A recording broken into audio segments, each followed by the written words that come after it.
Welcome to the Tuesday, October 14th meeting of the General Government Committee. I will be your chair this afternoon. Welcome back. Hope everyone had a lovely, happy Thanksgiving long weekend. This meeting of the General Government Committee is being held in a hybrid meeting format with virtual and in-person participation by members of the public, staff, and council. This meeting is also being live streamed and may be viewed online at ajax.ca/live. A friendly reminder to all participants to please use their microphone at all times for the benefit of those participating in council chambers and joining remotely. I'll now call this meeting to order. We will begin with the Ajax land acknowledgement.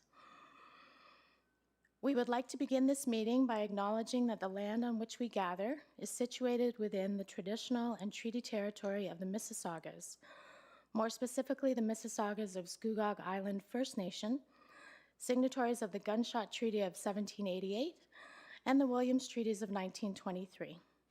This land is and will continue to be home to the Indigenous peoples. Let us acknowledge the mistakes and traumas of the past through authenticity and support truth and reconciliation. Let us engage and celebrate Indigenous communities by being leaders of action in acknowledging the United Nations Declaration on the Rights of Indigenous Peoples and the Truth and Reconciliation Commission's recommendations toward truth and reconciliation.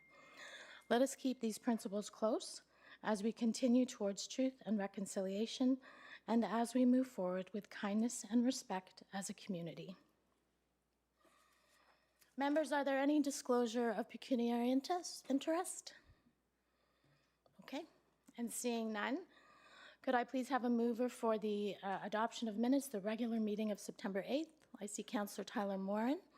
Are there any comments or corrections? I did notice one on the very first page.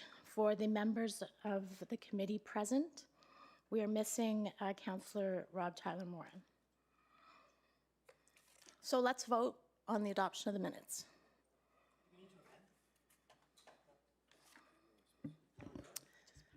Through you, Madam Chair, we can just take that as administrative correction. Thank you. So let's vote.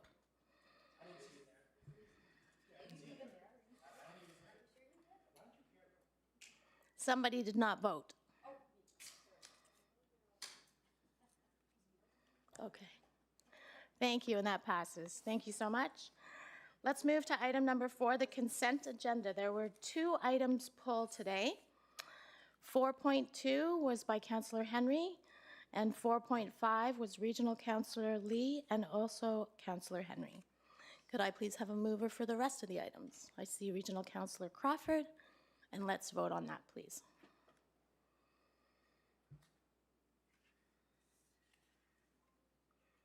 Somebody has not voted. There we go. Thank you. Okay.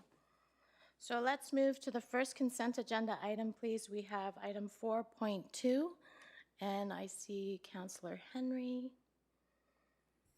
Go ahead. Thank you, Madam Chair. So through you to I guess it would go to Mrs. Brownridge. I think she's in the audience here today. We spoke earlier about this. So we did have a question come in from someone in Ward 2 with regards to this item number, and we're just going to do some clarification publicly with regards to the funding. Do you want me to read the full question, Mrs. Brownridge, or do you want to speak to it? Through the chair to Councillor Henry, I do think reading the question is helpful for the record. Okay. So I noticed that the GO Station Fund secondary plan reported request a new $400,000 allocation from the Housing Accelerator Fund to complete the project. At this time, $373,719 has already been reported being spent on this project from municipal funds, develop reserves, and development charges. Can staff clarify the total project cost of this project and how the HAF funding interacts with the prior municipal expenditures? What costs get allocated to each? Is the total project cost to the GO Transit land use roughly $901,000, or is it the $373,719? being reclassified as half spending? If so, how will the additional budget of roughly 128,000 be classified? And then it goes on to ask about from the budget sheet and what's already spent. So if you can do some clarification with that about what we spoke about publicly, thank you. Through the chair to Councillor Henry, yes. So when the official plan review project was established as a capital project and a capital account was established in 2023 to be included as part of the 2024 budget, the Ajax GO Station secondary plan was initially intended to be a part of the scope of the official plan review. Once the Housing Accelerator Fund program became available to us, and through negotiations with CMHC, it was determined that the Ajax GO Station secondary plan, it was our preference to have it split out into a separate standalone capital project to allow us to really focus in on some of those pieces around density and things like that in the PMTSA as a standalone capital project and a standalone initiative under the HAF. So council was approved the 7 initiatives, CMHC approved the 7 initiatives, and so this project became its own project. The scope of it changed, obviously, outside of the official plan review. At that time, it should have, from a staff perspective, we should have come back to council at that time and split it into 2 separate capital accounts.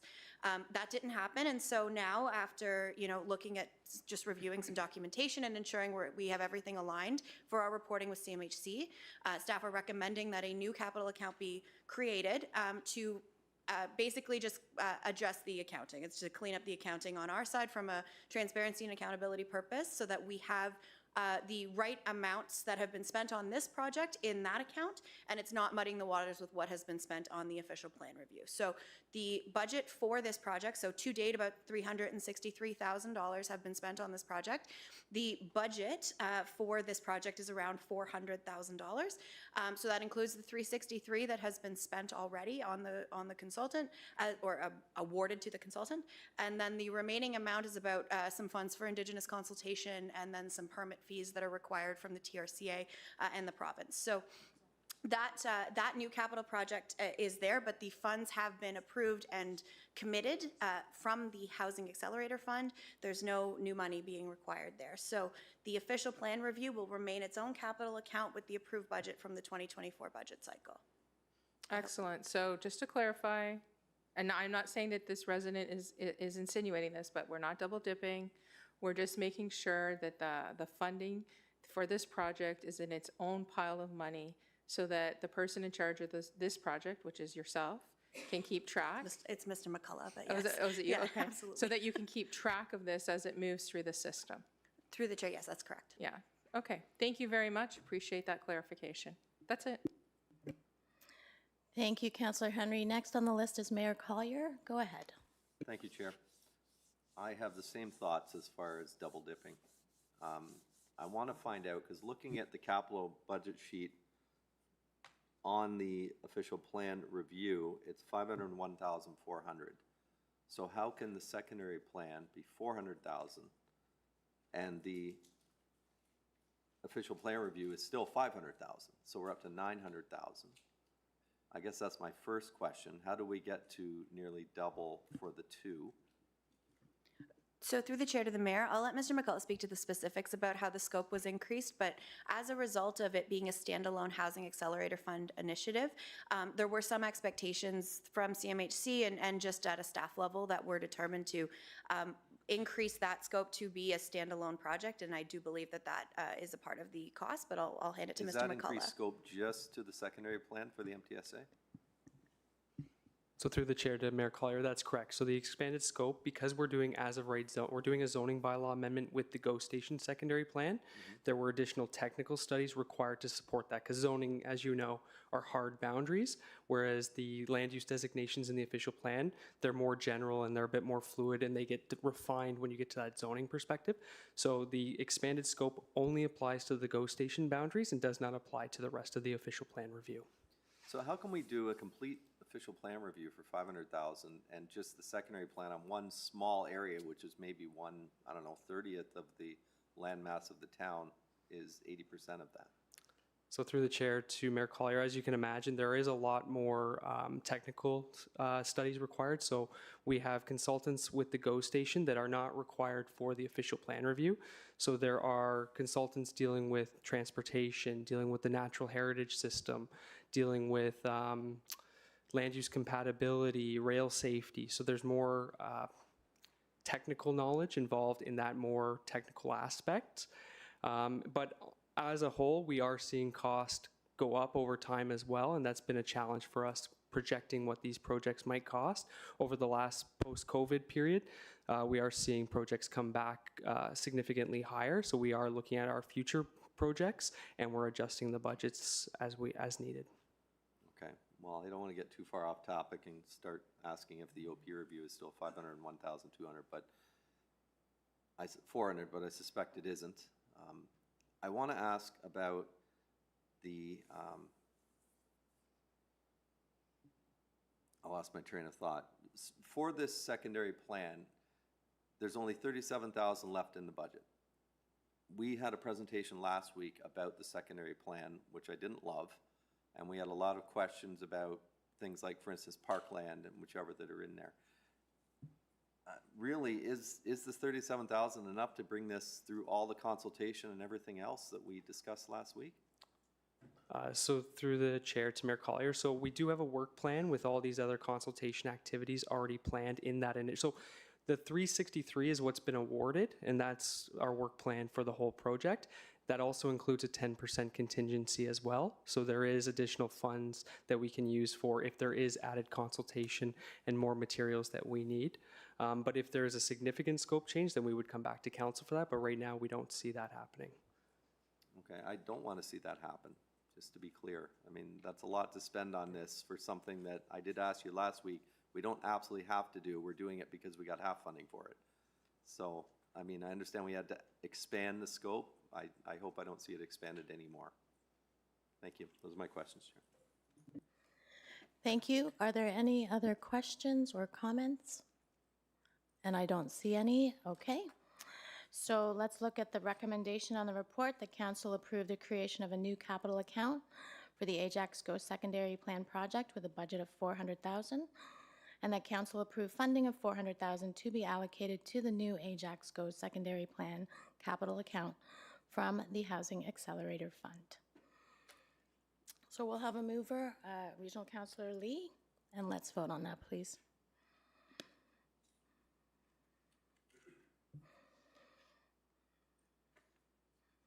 And thank you to Mr. McCullough and Mrs. Brownridge for answering the questions. So that passed, thank you. So the next item that was pulled was 4.5, exploring a rental renovation license bylaw to address renovictions. It was pulled first by Regional Councillor Lee and then by Councillor Henry. Go ahead, please, Regional Councillor Lee. Thank you, Chair. Question to staff. So there's a bolded paragraph saying, according to data provided by the LTB, a total of 4 eviction notices with an N13 notice were filed in the town of Ajax between 2020 and 2024. Obviously, the inverse would be true. We wouldn't keep track of anybody who was rent-evicted but didn't follow the formal process. Is that correct?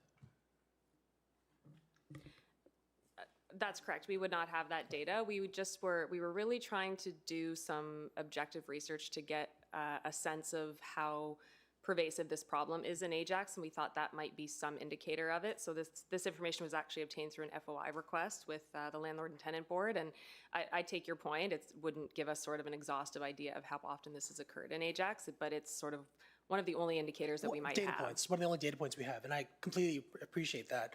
I just want to counsel, I think people who get rent-evicted don't know their rights, I would say, at 9 out of 10 times. And I use the example of myself where I truly thought I had to pay my landlord an extra $400 a month, otherwise I would get evicted. And I ended up paying it for that year and then since moved, but I'm sure people who are, maybe English is not their first language, people who are new to the country, et cetera, I think there's a large component of people who are being preyed upon because right now, unless your building was built 2018 and forward, you can only increase your rent by a very specific amount. And so these people who don't know the rights are now being, caught, unfortunately, in horrible circumstances. I will, I think I would like to move this. So what we see in our report is that Oshawa kind of delayed their decision. They deferred this decision until Q2 2026 to see what other municipalities are, lower tier municipalities are doing. I think we should do the same. I truly believe this is an issue affecting every ward in this town. And I understand there's a cost to this, and maybe it is not our place to assign the cost now, but I think for future council, they should want to consider this because it does affect many people who don't have a voice. So, Chair, I think I'll let others speak before I move a deferral. Thank you. Fair enough. Thank you, Regional Councillor Lee. The next speaker is Councillor Henry. Go ahead. Thank you, Chair. Yeah, I will agree with my ward partner, Regional Councillor Lee. I've received numerous calls over the last 3 years, and I'd say well over 4 calls. I'd say more like 10, and folks looking for answers, looking for help, which I had to give them back to the province. And, there was some bouncing around with that. And in the end, where did that lead? It led to people with no place to live. So I think there is a stronger need here than what's showing in the report, by no fault alone of the person who drew up the report. But I'm just saying that I think the need is stronger. I will like to point out page 63 of the report, in one of the last paragraphs, where it says bylaws to address issues of demolition and conversion are separate policy matter and are often referred to rental housing protection or rental, sorry, I've got something in my way here on my screen, replacement bylaws. For clarity, the scope of this report includes anti-renoviction bylaws only. So I just wanted to make sure that was noted in the public for clarification, that this report is not covering that. I will wait to see what my colleagues have to say, but I am of the mindset that this is something that should be considered. Thank you. Thank you, Councillor Henry. Next on the speakers list is Mayor Collier. Go ahead, please. Thank you, Chair. Just through you to maybe Deputy CEO Cooper. This would need to be a budgeted item. I haven't seen it currently in the budget. Do we have any costing to it? Would this be an addition next year, an unbudgeted item? Through the chair to Mayor Collier, so we did provide some cost estimates if council wanted to proceed with such a program. They're in the range of $300,000 to $400,000, which is quite steep, and I can kind of get into the reasons for that if you'd like. But to answer your question, no, we've not identified this as a budgeted item. We were awaiting council direction today, so it would have to be incorporated in. I'm just, how are we, if this were to be something that this council decided to do, and I think it's kind of telling that Whitby, Oshawa, and the others looking at this have basically tabled this for now, and that there's only a receive for information recommendation here. I don't know, I sort of interpret that as well. Wouldn't we almost have to have staff going out looking for these, like actively trying to find them? Because not all renovations require a permit. That's correct, Mayor Collier, and that's really what goes to the program costs, and it's exactly the problem that that Deputy Mayor Lee just identified. It's really, really difficult to figure out where these renovations are occurring. And that was really the question that we grappled with in researching and writing this report, is that not every renovation requires a building permit. And even the ones that do, when somebody comes in for a building permit, they don't necessarily need to disclose whether they're an owner occupant or whether they have a tenant. It's difficult to get that information. So if you read some of the particulars in the report around the Hamilton program, they're actually sending out bylaw officers to proactively look for instances of this. There's really robust education programs involved, going and meeting with landlords and tenants associations and trying to make sure they understand their rights to sort of generate complaints about where these renovations are occurring. But that's really nut to crack, and that's where the expense comes from, is figuring out where this is actually happening. Okay, and if we actually had a policy or a program, and for some reason one of these slipped through the cracks, does that put us in any kind of legal liability position as municipality? I'm not a lawyer, but I wouldn't say so. We don't know what we don't know, right? I guess, and finally, and I could be wrong, but I suspect this had something to do with what happened with the red bricks and any future type developments. Would this have had any effect on that application for the redevelopment of that red brick site if we had had this in place? Through the chair to Mayor Collier, no, that would be the rental replacement bylaw, which is sort of a related but separate policy issue that's not addressed by this report. Okay, I just, in case anybody's watching and they were asking that question, I thought I'd be proactive and ask it myself. Thank you, Chair. Thank you, Mayor Collier. And on the speakers list now is Regional Councillor Joanne Dyes. Go ahead. Thank you, Chair. I will support the deferral. The cost of putting in such a program for a lower-tier municipality is obviously a challenge. But I'm wondering from staff if we wait a little while until there's more information coming forward from the province, that might help. But would it be able to do some sort of an information kind of perspective on it for the various multi-residential units that are affected, so that we can help in that way, give them information as we did with the support from CDCD?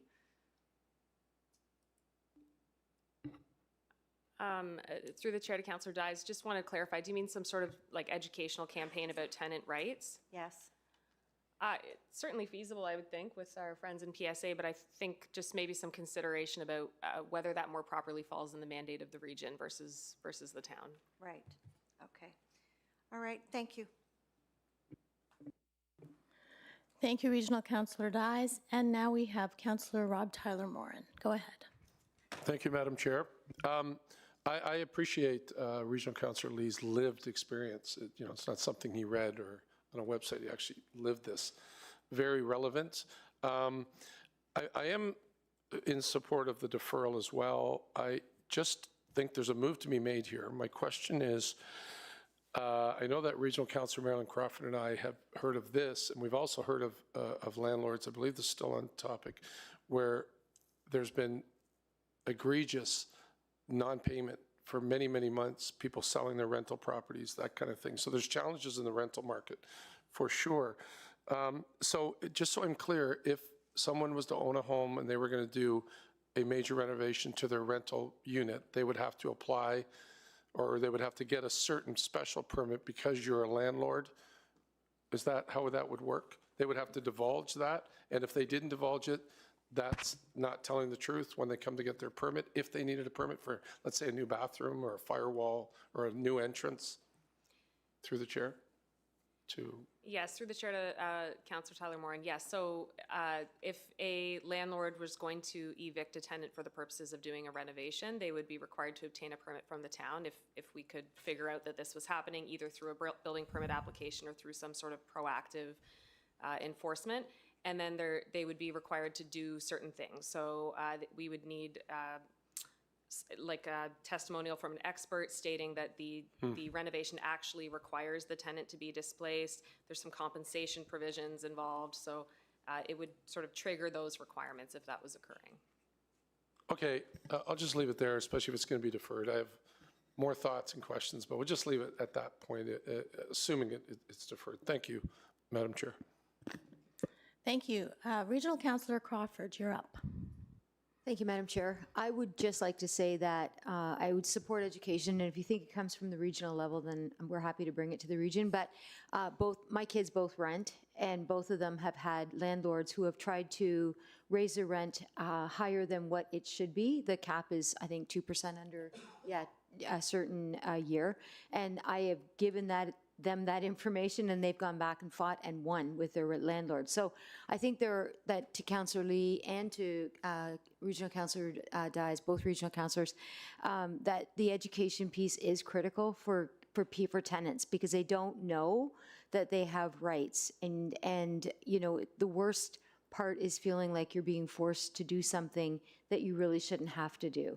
So if you think that the region is the place to start, then we can certainly try and do something there. Thank you. Thank you, Regional Councillor Crawford. So before I let Regional Councillor Lee and Councillor Henry back in, I'd just like to ask my questions. And I noticed on page 71 of the agenda of the report, there is a paragraph, and it reads, I'll read part of it. Specifically, the compensation amounts mandated by the RTA, Rental Tenancy Act, do not adequately bridge the rent gap that displaced tenants face when seeking comparable housing. As a result, the financial relief provided is frequently insufficient. Accordingly, the town could advocate for the province to amend the RTA to include a rent gap compensation model.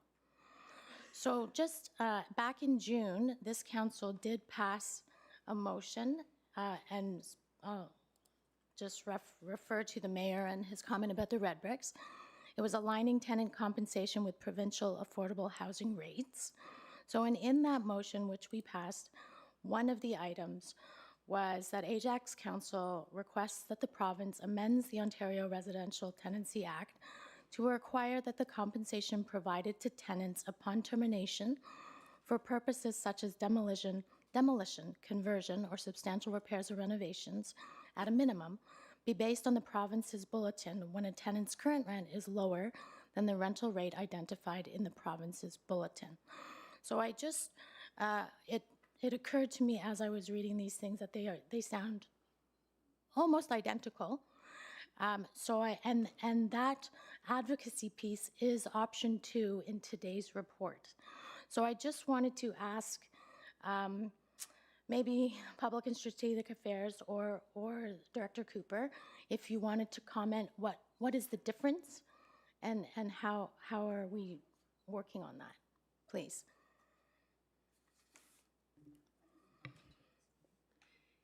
Yes, I think you're right, Councillor Bauer. They're very much aligned, and the type of advocacy that we're proposing here is consistent with the motion that Council passed, and I'll just let Director McClarty speak to where that's at. Thank you.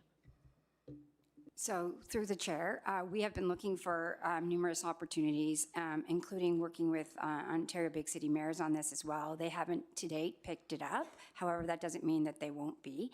And then we were looking at some priority areas as we move forward in our relationship with Municipal Housing and Affairs as well. Like, we've had some sit-down opportunities with them.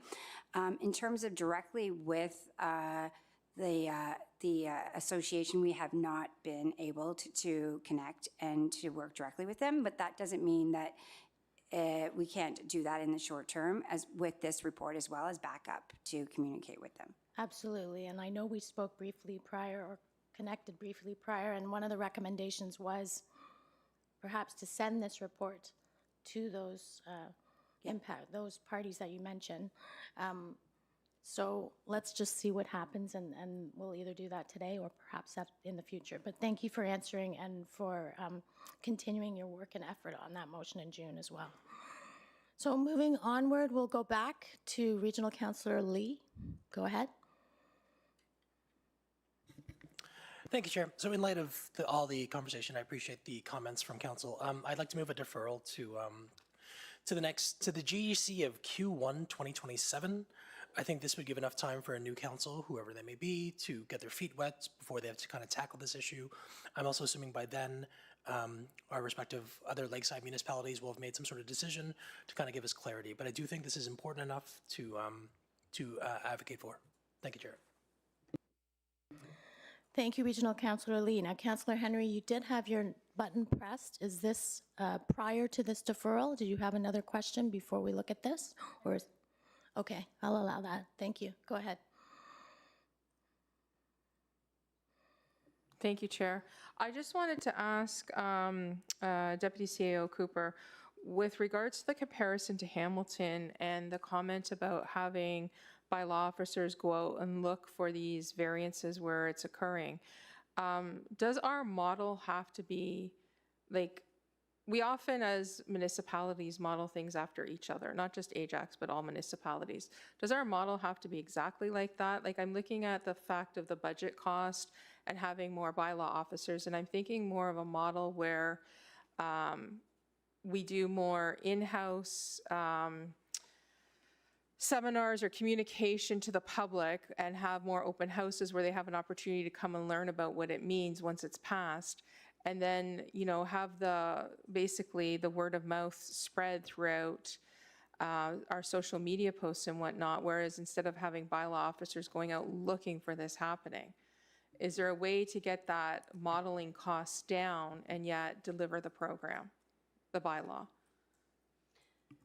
Through Chair Bauer to Councillor Henry, yes, I think there is sort of a light version that we could look at here without, you know, having looked at it in specific terms. My concern would be that the bylaw just may not be very effective if you're not actually reaching the folks that are being affected by rent evictions. If you look at Hamilton as an example, probably the most robust example we've seen of this active, proactive outreach and going and looking for these instances.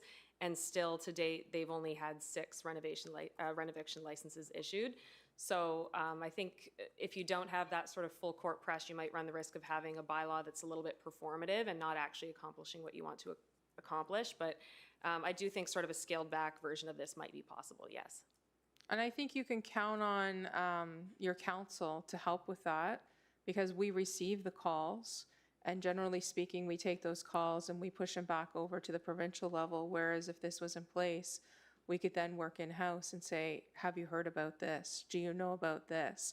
We can help within the town, and this is how we can help. And I think that, you know, that partnership with your council and whoever is sitting here in 27 could really be effective and be very helpful. That's my feedback. Thank you. Thank you, Councillor Henry. So please, clerk, if you could put that amendment back up on the screen. So we have exploring a rental renovation license bylaw, motion to defer, moved by Regional Councillor Lee. That's CS 2025-19, exploring a rental renovation license bylaw to address rent evictions, be deferred to a general government committee meeting in Q1 2027. Are there any comments specifically to this item? I think we kind of had them. And if not, let's please vote.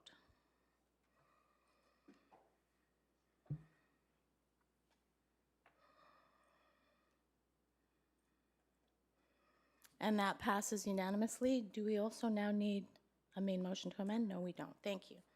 Thank you. That concludes item 4 of the consent agenda. We will now have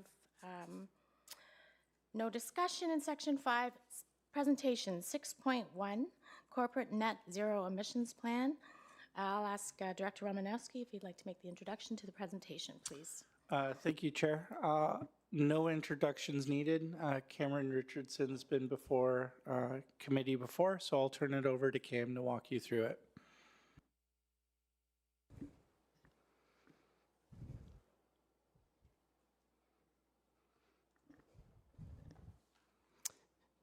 Good afternoon, Chair and Committee.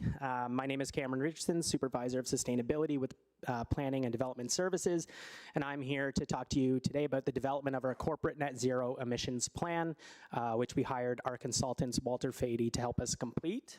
I will do my best to get a year's worth of technical work into about 10 minutes or less. So as a bit of a project background, our corporate facilities and buildings account for approximately 3/4 of all corporate GHG emissions, so the bulk of our emissions as a corporation. Back in April 2021, Ajax Council established new corporate GHG emissions targets along with a lot of other municipalities. And those targets are a 20% reduction by 2025, 40% by 2030, and net zero by 2050, sorry. And that's all compared to 2019 levels. The Corporate Net Zero Emissions Plan is also a priority that's been identified in Council's Strategic Plan, Action 26.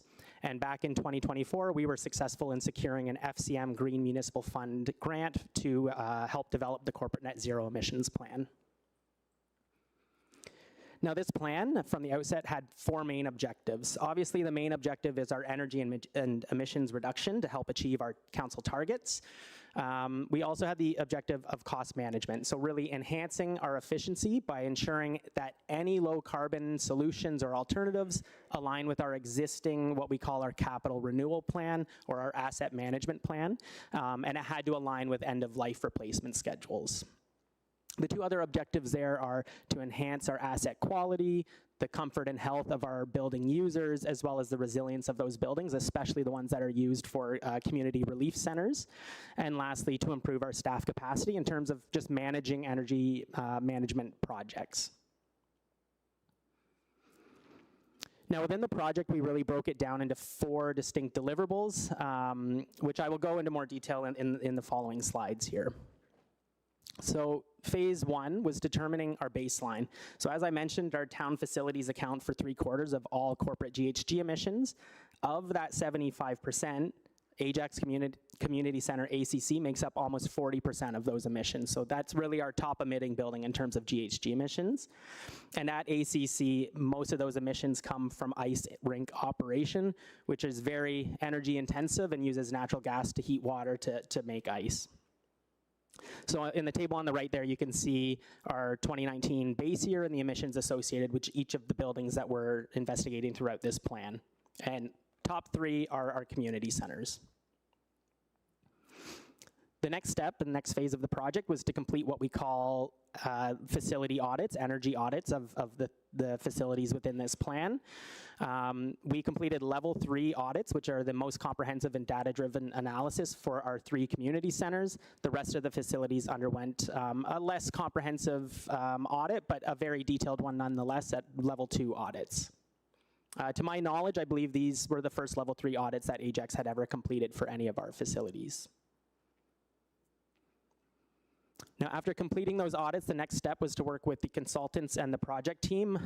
From Ajax, the project team consisted of members across every department within the town of Ajax. And with that team, we wanted to look at what energy measures could we undertake to achieve council targets. And really, we wanted to start with those simple, low-cost measures, which you can see on the left there under what we would call efficiency measures. So that's really making the equipment we already have in place more efficient in the short term to help us realize cost savings and energy savings. So those are things like recommissioning buildings, so rescheduling HVAC systems, and other projects that we've undertaken in the recent past, like automatic pool covers, LED lighting retrofits, and then VFD installations on all of our HVAC systems. Then we get into the more expensive projects, the larger capital projects and retrofits, so projects that are listed under fuel switching, which is essentially getting off of natural gas and electrifying equipment. So we use a lot of natural gas at the town of Ajax for hot water and space heating, and we want to electrify those systems as much as reasonable.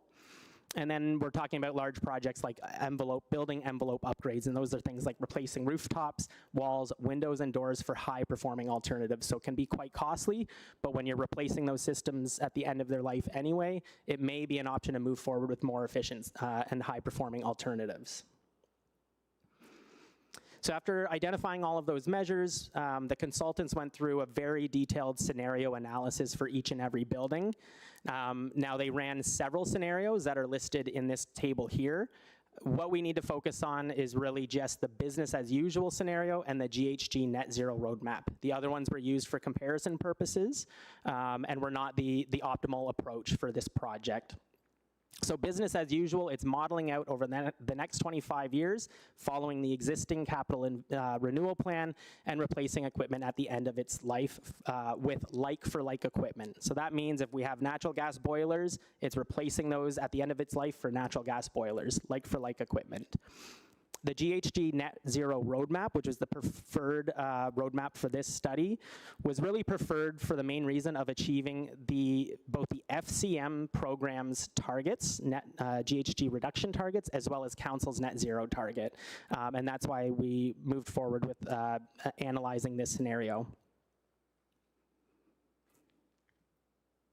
To summarize the project, now the whole report is found in attachment 1 of the report today, but to summarize, obviously the GHG net zero roadmap compared to business as usual lays out a pathway to achieve net zero by 2050, and it aligns with the requirements of the funding agreement signed for this study through FCM.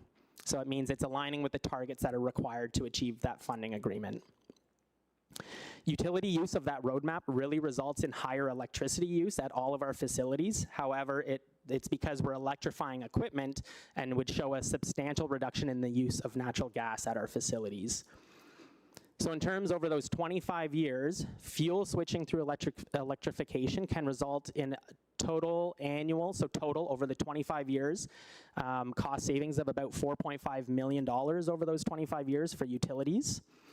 Now, when we started this process, the federal carbon charge was in fact still in place. So those numbers were worked in originally to the modeling and have since been pulled out. However, if the federal carbon charge were to be reinstated, we could see an additional savings over those 25 years of $8.1 million because the carbon tax was really added to natural gas consumption. Now, in terms of the net zero roadmap, capital cost would increase by approximately 9% over those 25 years. So our business as usual, we're looking at approximately $89 million over the next 25 years to achieve our asset management plan. That's the plan in place for our buildings and replacing systems like for like. We would see an additional increase of about $7.67 million in capital cost investment over that entire 25 years to achieve the net zero roadmap as it's laid out in this plan. So obviously we would look towards funding opportunities to help fund that net difference in costs, especially the capital costs. So I do want to note a few things on this slide. Firstly, the completion and development of the corporate net zero emissions plan and presenting it to you today is a deliverable that's been identified within the funding agreement that we received for this project. Many energy reduction projects that we already undertake, like LED lighting retrofits, for example, are eligible for incentives through ISO and Enbridge. So that means when we actually do the retrofit, when we see savings over the year, we get paid per kilowatt or cubic meter of gas saved as a bit of an incentive to help us pay for the upfront costs of that, or remake some of that cost that we had to spend up front. And I think most importantly, this corporate net zero plan, once it's been developed and now being presented, enables Town of Ajax to apply for future funding through FCM. So an eligibility requirement to even apply for the funding through the community buildings retrofit stream is that the town has a corporate net zero emissions plan in place so that we can identify low carbon alternatives to building systems and measures. So those, I've listed 3 different streams within the community buildings retrofit program that currently exist. All 3 of those require a net zero emissions plan to be developed to even be eligible to apply for those. So in conclusion, the GHG net zero roadmap is the appropriate pathway to achieve both Council's net zero targets in 2050, but also FCM's targets that are laid out in their funding agreements. Cutting fossil fuel reliance, so cutting our reliance on natural gas, really helps mitigate the impacts of climate change across the community, but also builds resilience to extreme weather events. As you can imagine, if most of our buildings are electrified, and we're producing some of that electricity on site in the future, we'll be more resilient to outages and different aspects of climate resilience and extreme weather events. Again, I'll reiterate that the endorsement and the completion of this corporate net zero emissions plan is a requirement of the executed funding agreement for the study, and it also makes us eligible to apply for large grant and loan opportunities from FCM in the future. And any future projects will be assessed and discussed on an individual basis through future capital budget processes. So the staff report in front of you today does not have any budget implications. Those would all be discussed through the proper processes in the future. And with that, I'm happy to take any questions if you have any. Great, thank you very much, Mr. Richardson. Yes, there are some questions. We'll start off with Regional Councillor Lee. Go ahead. Thank you, Chair, and thank you to you and your team for setting this up. Just a few questions. Currently, which municipalities have already approved a net zero action plan? And can you give a few examples?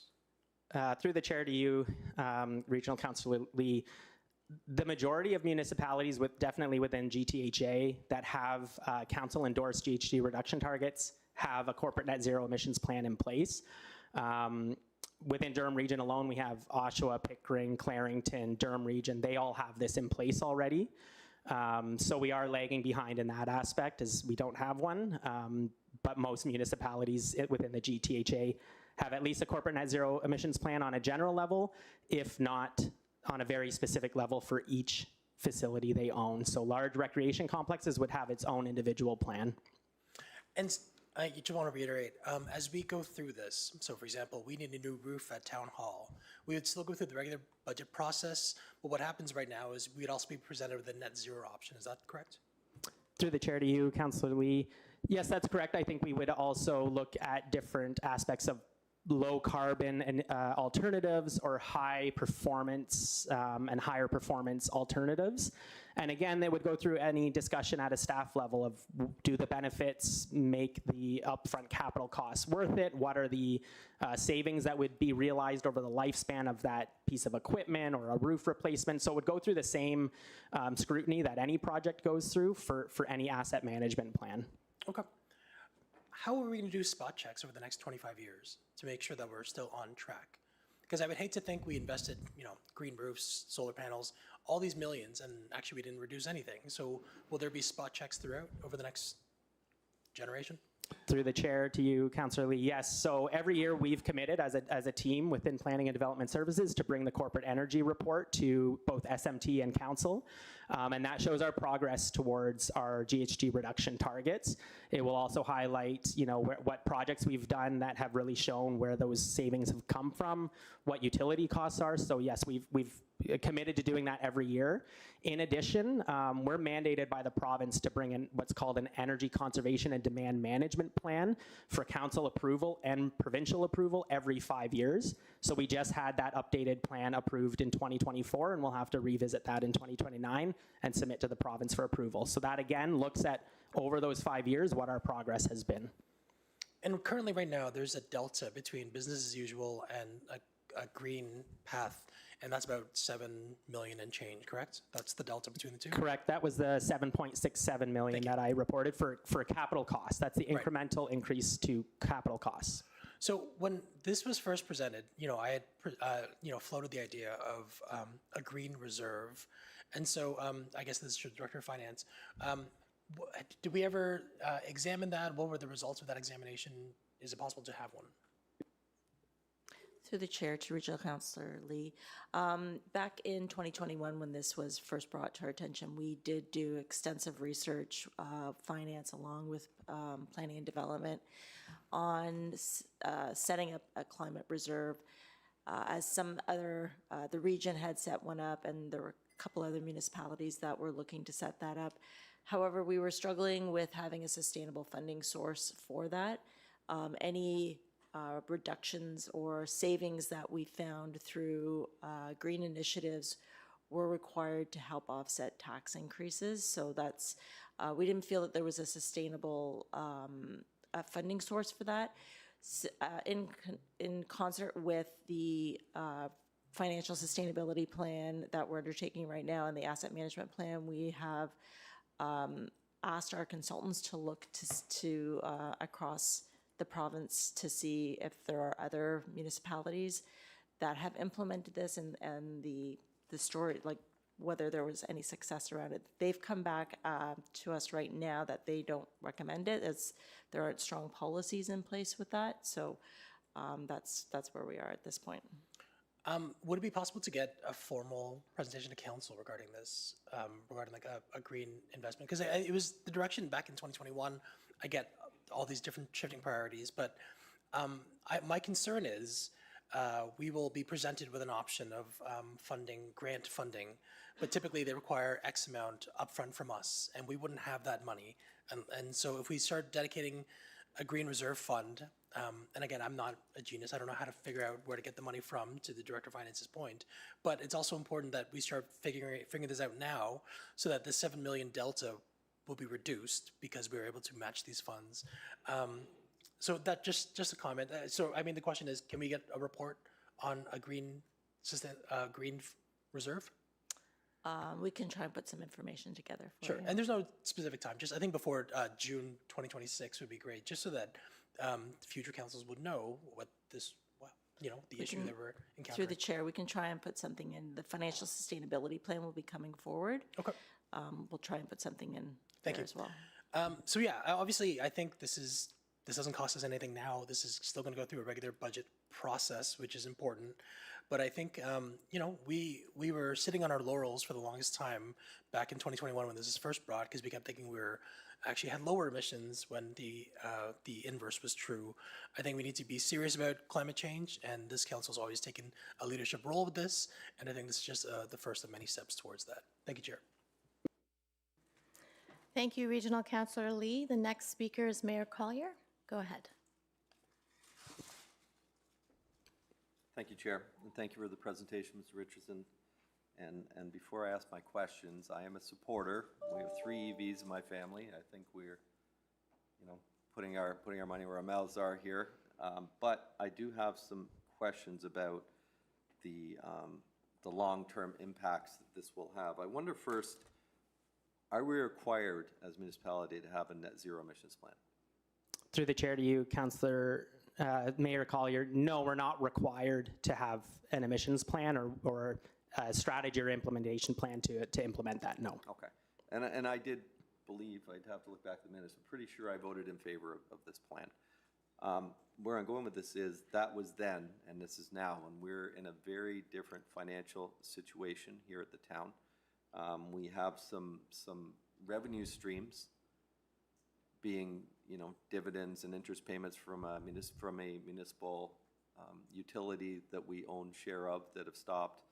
Our slots revenues are decreased significantly, and given what just happened at Kawartha last week, might be removed. We don't know what's going to happen at that point. And significant capital pressures. And in doing the budget this year, I've looked, and I'll use the Ajax Community Center for an example, which was the 40% of our entire emissions. There's $60 million for 2027 for a complete revamp of that building. And there's a sustainability piece below it for an additional $25 million. We can put in all the things, many of which I think are outlined in this plan for that building, which is an increase of almost 50% of the cost. So making decisions today, how can I, in good conscience, spend that money to reach this, meanwhile knowing it's going to be a significant tax increase? I mean, I'm not seeing the reward with the risk, I guess is what I'm saying.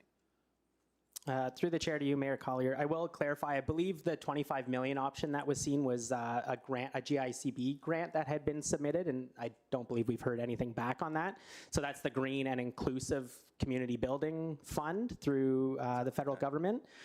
So there were sustainable options included within that, one being a geothermal system like we have at the Operations Center. That's actually not included today in the corporate net zero emissions plan. And there's also other things like elevator installation and accessibility options and things like that within that grant. So it wasn't completely sustainable initiatives. But no, I totally agree that there's pressures on capital projects across the board, even capital projects, roof replacements like for like. And I think a lot of the larger capital projects will be heavily reliant on external funding to help fund, and we would have to have the match funding in place to even apply to those. I will say there's a lot of opportunities within the plan that's been identified and we're already seeing implemented that are just simple behavior changes and scheduling changes that we can see. We can't see like major reductions of like 50% GHG emission reductions, but we can see electricity use declining by 10% by making a simple change. So those are the things that within 2026 we're definitely going to focus on that we've identified in this plan, and they're almost no cost or low cost options. So if we get 50% grants, I'm all for it. Yeah, absolutely. If we get 10% grants, that's a problem. Right, that makes it difficult. Agreed. And the Operations Center LEED certified. We did all our buildings LEED certified for a while there. So I would expect that, and I'm glad to see that. So I would think that puts us ahead of some. Things like our green fleet strategy. I mean, since we don't have to have this plan, if we don't reach it by the certain date, we're not penalized, although it may affect us, as Councilor Lee said, in applying for other grants and funding later.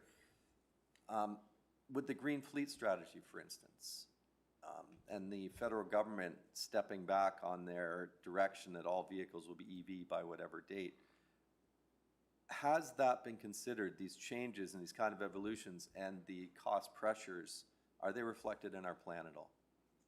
To clarify, in the green fleet strategy or within the corporate net zero emissions plan. Does the corporate not improve the green fleet? I think It does not include the green fleet because it had just been completed by the operations department, so fleet is not involved in the corporate net zero emissions plan. They're separate. So if I take out all the EVs by the town, that's not going to affect this? Not the corporate net zero emissions plan, no. Hold on. Okay. Okay, I just want to publicly just say, some of the pressures we're feeling is making some of these things just unaffordable. They're good to do, but I'm having real trouble with they are need to haves versus want to haves. So I'm just wanted to make that public because this budget is going to be a very difficult task. I'm looking at it very, very, very closely, and a lot of these things, I mean, having a contractor, I don't remember the date, go through all of our community centers and our town buildings and come back with recommendations, unless the rooftop unit's broken, I can't see me going in and replacing them for greener options right now, but that's something I think we will do as needed. And that's sort of the way I'm having to look at this. So just so you know, I think we've set an aggressive plan. Not sure if we're going to reach it. I think we're going to do a lot of it, but time will tell. Thank you. Thank you. Thank you, Mayor Collier. Next on the speakers list is Councillor Tyler Morin. Go ahead. Thank you, Chair. Mayor Collier pretty much asked if you were tied to the federal government's, I'm just looking it up here, so the Paris Agreement, and how it appears that there's going to be a relaxation of some of those goals. You know, we're setting our own deadlines here. So I think it's a balance, again, on the record. Like the state, you know, like obviously the Green Initiative is important, meaning all the other words you described, the other part of it, like all that's important, but a balance.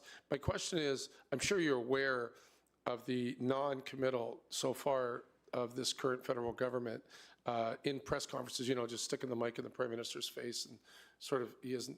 But if there's a formal announcement that, you know, they're changing the Green Initiative or the dates or the timing or the levels, would that reflect in your presentation to us or what you would be asking for at the municipal level?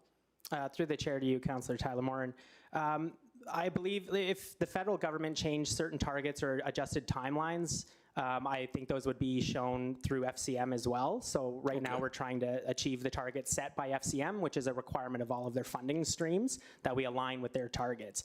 Now they are targets, they're not, you know, enforceable, and a lot don't have very specific dates other than years down the line. So it doesn't mean we have to decrease GHG emissions 5% every year for 5 years. We want to meet an end target. And we're doing our best at doing that and trying to make meaningful progress here at Town of Ajax. I believe if federal targets were to change or alter, then yes, that would trickle down to the municipal level in some form, whether it be through future funding opportunities, it would be some form. Yeah, a more dramatic or aggressive example is at the province, you know, I know you don't go by the media, that's not how you work. You work at actual legislation that you receive. But at the province right now, you know, they're dissolving or it's imminent for the ASC camera. But at the municipal level, it's business as usual until we get the official word. So, okay, thanks for that explanation. Thank you. Thank you, Madam Chair. Thank you, Councillor. And next we have Councillor Henry. Go ahead. Thank you, Madam Chair. A lot of good discussion here today around your report, and most of my questions have been asked. I am glad to hear the green fleet strategy has nothing to do with this, because as we discovered before, sitting up here, I think it was at budget time, there was some EV model vehicles we had in the fleet that had never been plugged in, and I've since noticed since that meeting they have been plugged in. I don't think it helps because I think the battery at that point, but that's besides the point. I think that's gone. So when we look at this moving forward, and I'm sure you can appreciate the comments that have been made here today by the mayor with regards to the budget constraints and what that's going to look like. And I guess what you're basically saying is through attrition, replacement of certain mechanical parts over time will happen if and when we have the funding for that, correct? Through the chair to you, Councillor Henry, correct, everything has kind of an end of life, all the systems in place within our facilities. And that's all worked into our asset management plan, so it's on a renewal schedule. So the corporate net zero emissions plan aligns with all of those renewals. However, we know in practice that although a unit may have a 15-year life expectancy, on 15 years, if we can extend the life of that, we're not going to replace it right away. We may be able to get 2-3 more years out of it. So any work that we're not going to go in and replace units that still have functional life left with a more efficient system, we will wait till end of life, and when those need to be replaced, we can look at what options we have at that time. And that may be 10, 15 years down the line. Okay, because sometimes, like, reality is sometimes those units end up being cheaper. Yep, absolutely. Right? And I think as time goes on, a lot of what was new 5 years ago is just going to be commonplace when you have electric water heaters or solar water heaters for improving pool temperature, that sort of thing. And we're already seeing across other municipalities, like Brampton, for example, that's done a large zero carbon retrofit on one of their old recreation facilities, just completed. Good to hear. Okay, well, thank you for your report. Much Thank you. appreciated. Thank you, Councillor. Thank you for the great conversation and questions. I just have one for you, Mr. Richardson, myself, and it's more just for clarification for me. What is the difference between the categories of business as usual and asset management? So I believe it's described in the attachment how all of the scenarios break down. I believe the difference was the asset management scenario is essentially the business as usual. So we're placing our equipment at end of life, how it's been identified in our asset management plan. But when you're replacing that, every item, it's a low carbon alternative. Okay. So it's just a bit more increasing the efficiency over time as you're replacing those items. Got it. Thank you. Okay, and unless there are other questions, so the report is to receive for information, and that will satisfy the funding requirement. It is not an endorsement, it's a receive for information. Correct. Is that correct? Yeah. Okay, so let's open the vote for that. Could I have a mover? Regional Councillor Lee.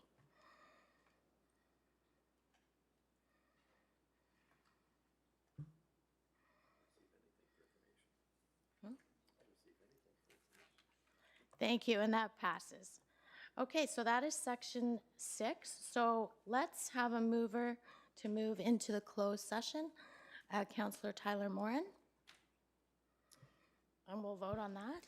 Can you please read the reasons for going into closed session? Yes. Thank you. Oh, this is I read 7.1 and 7.2? Okay. So we're moving into a closed session for 2 reasons. 7.1, a confidential real estate matter, municipally owned property, to discuss a proposed or pending acquisition or disposition of land by the municipality or local board. And 7.2, the crisis care facility bylaw, to discuss advice that is subject to solicitor-client privilege, including communications necessary for that purpose. Thank you. May I have a mover, please? I think I said Councillor Tyler Morin. And so we'll vote.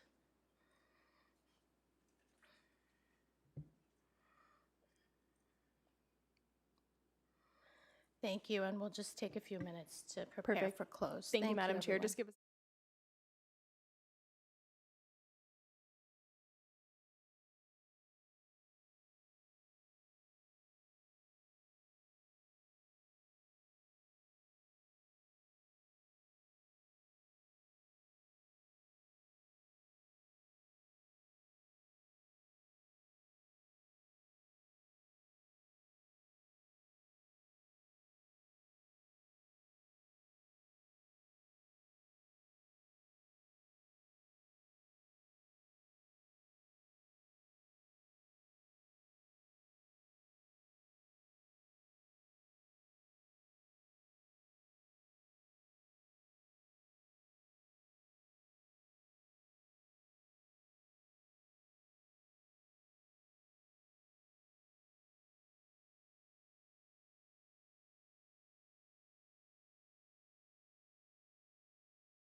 And just to clarify, clerk will vote on the motion for 7.1, and then we'll move forward.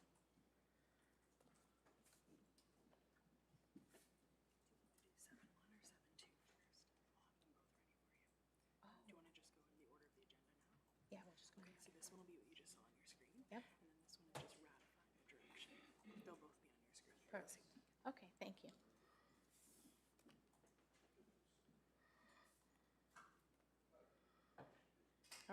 Are we ready? Okay, so we're back in open session. Thank you very much. So we have two items that we will be voting on as a result of the closed session. Could we please bring up 7.1? Oh, I guess we just do it all together. Okay. Closed session motion that all directions approved during the closed session be ratified.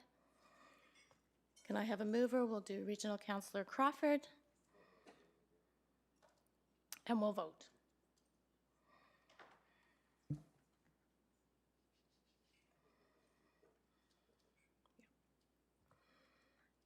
Okay, and that passes. And then the next item that we'll vote on is 7.1, the confidential real estate matter, municipally owned property, moved by Mayor Collier that council authorize staff to develop a conceptual design option that incorporates dedicated space for older adults as part of the ACC renovation project previously awarded.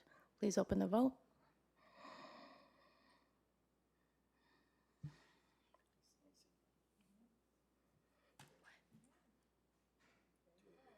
Okay, and that passes.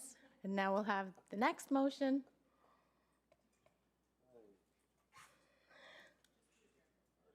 Pardon? Oh, it's just adjournment. Okay, so now we're going to adjourn. Regional Councillor Dyes moves to adjourn. All in favor?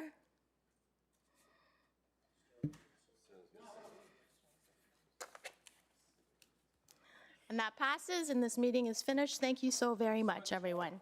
Get out.